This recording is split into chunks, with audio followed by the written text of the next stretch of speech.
Hello, आप सभी लोगों को मेरा प्रणाम। मैं आचार्य नीतू रावत और आज का जो प्राणायाम लेके आई हूँ मैं वो है कपोलशक्ति विकास क्रिया।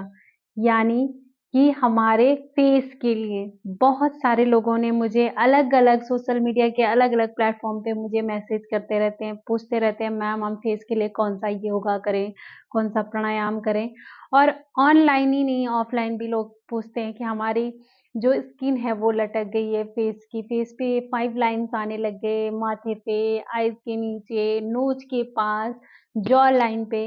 तो आप इस प्राणायाम को ज़रूर कीजिए। कपोलशक्ति विकास क्रिया के बेनिफिट।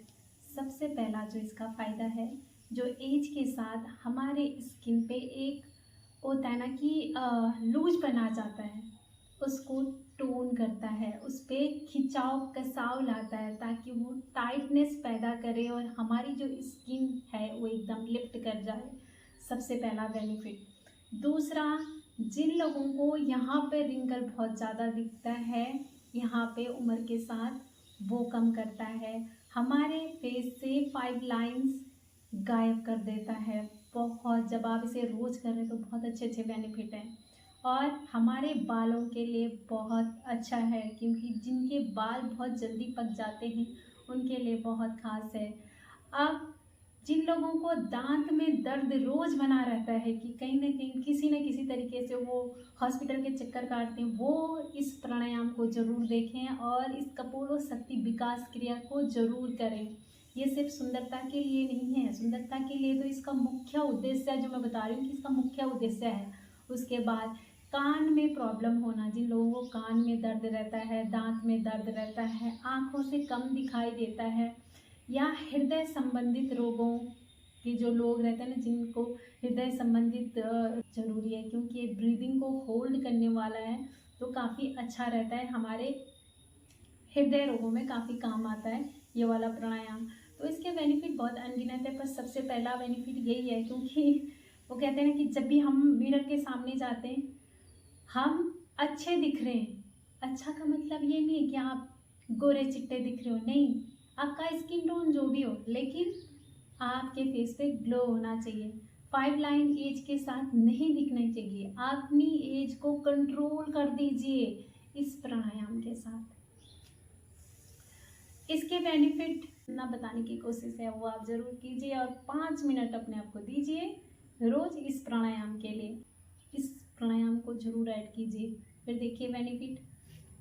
और अपने फेस पे ना ताजगी रखिए। पहले आप ऐसे सुखासन में बैठ जाइए, फिर सारी उंगलियों को आपस में जोड़ दीजिए एक दूसरे से और कोहनियों को उठा लीजिए। अब कोहनियों को उठाने के बाद जो है हम ध्यान इस बात का रखना है कि जब हम अपनी नोज को पकड़ रहे हैं ना, आराम से पकड़ें, मतलब कि अपनी नाक जो हम दोनों उंगलियों से पकड़ रहे हैं तो हम आराम से और हल्के से पकड़ें क्योंकि ज़्यादा टाइट नहीं होनी चाहिए। फिर उसके बाद हमने ध्यान देना है कि जो हमारी चिन है वो यहाँ पे टच होनी चाहिए, चिन को चेस्ट पे टच करनी है, आई मीन कि लॉक लगाना है, यानी कि जालंधर बंद लगाना है। तो जालंधर बंद लगाने के बाद क्या होगा कि जो ऊपर की सांस है वो ऊपर रहेगी और नीचे की सांस नीचे रहेगी, आई मीन कि अंदर की सांस अंदर और बाहर की सांस बाहर बाहर, क्योंकि हमने जालंधर बंद लगाया है। उसके बाद ध्यान देना है हमने अपने श्वास पे। जब हम श्वास ले रहे हैं तो हमने ऐसे मुंह बना के अंदर को सांस खींचनी है पूरी, आई मीन कि हमने बाहर से सांस भरनी है ऐसे,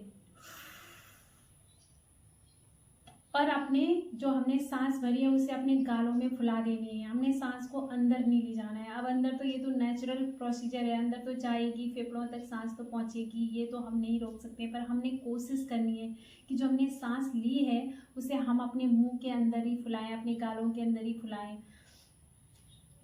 और जो हमारी हाथों की जो पोजीशन है वो बिल्कुल एकदम शोल्डर लेंथ में होनी चाहिए कि जो हमारी शोल्डर लाइन है वो बिल्कुल एक लाइन में होनी चाहिए हमारी कोहनियाँ। और फिर उसके बाद जो हमने सांस भरी है उसे अपने आई मीन कि पूरे फेस के अंदर जो हमने एयर अंदर ली है उसे पूरा घुमाना है अपने फेस के अंदर, फील करना है कि वो पूरे पे फैलानी है अपने आईज के ऊपर, यहाँ पे पूरा पूरा मस्तिष्क में उस सांस को फील करना है। और उस सांस को होल्ड रखना है। 5 से 10 सेकंड या 15 सेकंड जितना आप होल्ड रख सकते हो उतना होल्ड रखिए, फिर धीरे से छोड़ना है। लेकिन सांस छोड़ने का प्रोसीजर आप ध्यान से सुन लीजिए। जब हमने सांस मुंह से ली है अंदर, तो पूरी सांस को अंदर लेते ही हमारा मुंह बंद हो गया। फिर हमने जो सांस ली है उसे पूरा अंदर निगल लेना है, मीन की घूट देनी है सांस को अंदर। और फिर जब हमने वो सांस अंदर निगल ली है, फिर उसके बाद नाक को छोड़ना है। फिर जो हमने अंदर सांस भरी है उसे नाक से बाहर छोड़ना है।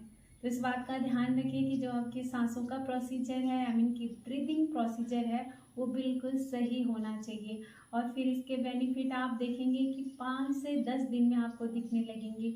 जो भी आपकी फेस में जो भी परेशानियां हैं वो बिल्कुल ठीक हो जाएंगी। तो देखिए एक बार करना कैसे है। ऐसे दोनों हाथों को जोड़ना है, आपस में इनकी उंगलियों को जोड़ देना है। फिर इससे नाक को पकड़ना है और ऐसे शंखनुमा बना देना है, जैसे शंख मुद्रा होती है ऐसे। और फिर उसके बाद नाक को बंद कर देना है और मुंह से सांस भरनी है ऐसे। आपकी स्पाइन स्ट्रेट होनी चाहिए, इस बात का ध्यान रखें।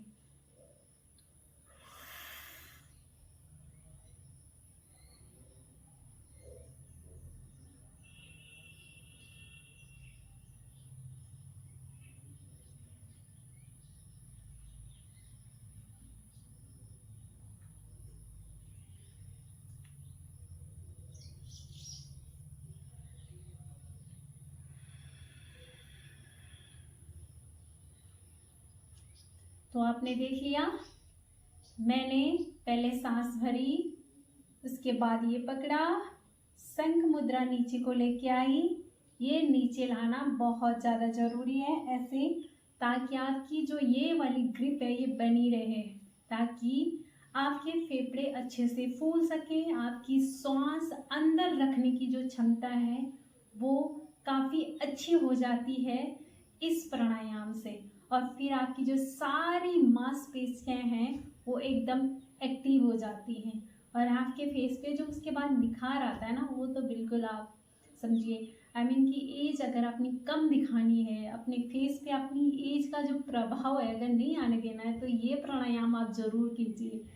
बेहद खास प्राणायाम है। जिन लोगों की डबल चिन, जॉ लाइन लटक रखी है, 5 लाइन्स सारे पे हो रखी हैं, आ रखी हैं बहुत ज़्यादा, तो आप इसे ज़रूर कीजिए। बेहद खास प्राणायाम है, तो आप इसे हमेशा प्रैक्टिस कीजिए। बहुत आराम से हो सकता है, बेड पे हो सकता है, इसे बैठ के हो सकता है। आपकी स्पाइन स्ट्रेट होनी चाहिए, आप चेयर पोज में इसे कर सकते हैं। नमस्कार।